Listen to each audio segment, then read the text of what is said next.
تو اسی وجہ سے لوگ سفر کرنے میں پریشانی کا جب سامنا ہوتا تو اس سے نائٹ ٹیمپلرز پر لوگ اعتماد کر کے لوگ اپنی قیمتی اشیاء اور قیمتی چیزیں نائٹ ٹیمپلرز کے حوالے کر دیتے۔ جب وہ اپنے منزل مقصود پر پہنچتے تو ان کی رقم انہیں واپس مل جاتی، بدلے میں ان کا تھوڑا سا فیس دینی پڑتی تھی، اور اس کام کے بدلے وہ تھوڑی سی فیس وصول کرتے۔ یوں یہ نائٹ ٹیمپلرز مددگار بن بیٹھے اور سود بھی لینے لگے، اور اس طرح یہ انتہائی طاقتور ہو گئے۔ اور ان کی بڑی طاقت کو دیکھتے ہوئے فرانس کا شاہ پنجمبی اپنے شیش و پنج میں آ گیا اور اس نے ان کو اپنے لیے خطرہ سمجھ کیا۔ 1307 میں اس نے سب عوامل پہ پابندی لگوا دی۔ تبھی نائٹ ٹیمپلرز نے قسم کھائی کہ وہ اس بات کا بدلہ ضرور لیں گے، اور نائٹ ٹیمپلرز کو یورپ میں پوری طرح پھیل گئے اور مختلف تنظیموں میں کمال کے مخصوص مہارت حاصل کرنے لگے اور ان کی علامات متعارف کرانے لگے۔ فری میسنز کی بنیاد رکھی۔ اس تنظیم کا مقصد یورپ میں آزاد خیالی کو پروان چڑھانا تھا، ایسے آزاد نظریات اور خیالات جو انسان کو مذہب اور اس کی راہ سے گمراہ کر بیٹھے۔ اس میں وہ سب مادہ پرستی کے جذبات شامل تھے کہ جو انسان کو اپنے عقائد، اپنے مذاہب اور اپنے سے دور کرتی ہے، اور ان سب کو انسان بھول کر شیطان کی عبادت شروع کر دیتا ہے۔ ان کا بیسک مسئلہ یہی تھا کہ وہ شیطان کو اور یہ دجالی فتنے سے جا کر ان کا کنیکشن ملنا تھا آگے چل کے۔ اور 17ویں عیسوی میں ایک نئی تنظیم انہوں نے تسلیم کر لی اور اس کو حقیقی بنیاد رکھی۔ اس کے عزائمی سرگرمیاں انہی چیزوں سے ملی جڑے تھے آپس میں ایک دوسرے سے، اور ان کو معاشی طور پر مضبوط کرنے کے لیے یہودی خصوصی طور پر کا اصل مقصد عیسائی مذہب کو تباہ کرنا تھا۔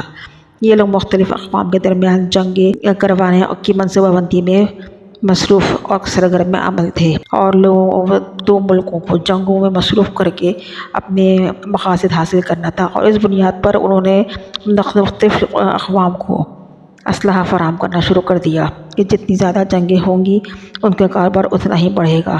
لہٰذا فری میسن اور ایلومناٹی کو سرمایہ فراہم کرنے کے لیے یہودیوں کو دو طرح سے بڑی کامیابی ملی۔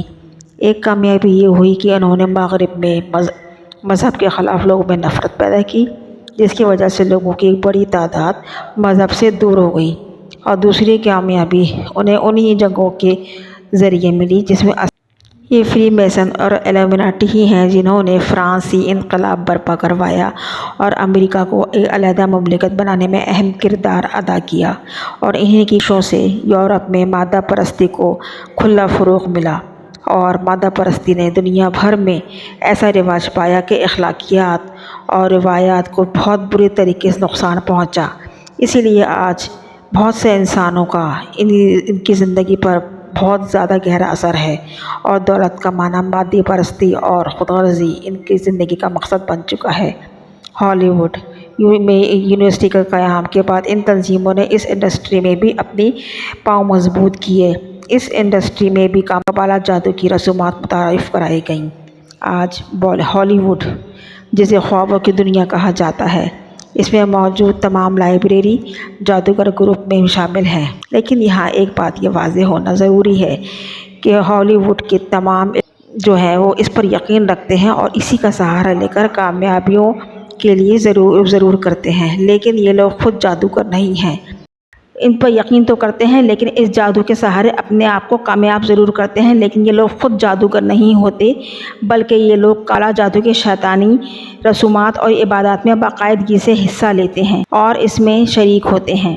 اور مختصر یہ کہ اتنا جان لیجئے کہ دنیا کی کوئی ایسی اخلاقی سوچ نہیں، ایسی کوئی غیر اخلاقی حرکت نہیں جو ان رسومات میں نہ کی جاتی ہو، جس میں شیطان کی خوشی شامل ہوتی ہے۔ ہر وہ کام کیا جاتا ہے کہ جس سے شیطان خوش ہو جائے، کیونکہ یہ شیطان کو اپنا خدا مانتے ہیں، نعوذ باللہ۔ کے لیے ان رسومات کی ادائیگی کا باقاعدہ اہتمام کیا جاتا ہے، اور اس میں وہ فلمی، سیاسی، سماجی شخصیات کو ان جادو کے ذریعے اپنی شیطانی قوتوں کی مدد سے ان کو اس میں مگن کر دیتے ہیں۔ یہ لوگ اسٹیج پر یا فلم میں جب اپنے فن کے مظاہرے کرتے ہیں تو یہ شیطانی طاقت ہی ہوتی ہے کہ دیکھنے والوں پر ان کا سحر طاری ہو جاتا ہے۔ یہ قبالہ جادو کا ہی اثر ہوتا ہے کہ لوگوں پر ان کا اثر تیزی سے ہونے لگتا ہے، لوگ پاگل ہو جاتے ہیں۔ تنظیم سے تعلق کو ظاہر یہ کر دیا ہے کہ انہوں نے اپنے گانوں میں، فلموں میں خفیہ پیغامات لوگوں کو پہنچائے جاتے ہیں تاکہ آہستہ آہستہ لوگوں کے ذہنوں سے مذہب کو ختم کر کے یہ اپنے ایجنڈے میں شامل کر لیں، اور جس کا اندازہ آج ہم اپنے ارد گرد مادہ پرستی، بے راہ روی اور خود غرضی کے سے لگا سکتے ہیں۔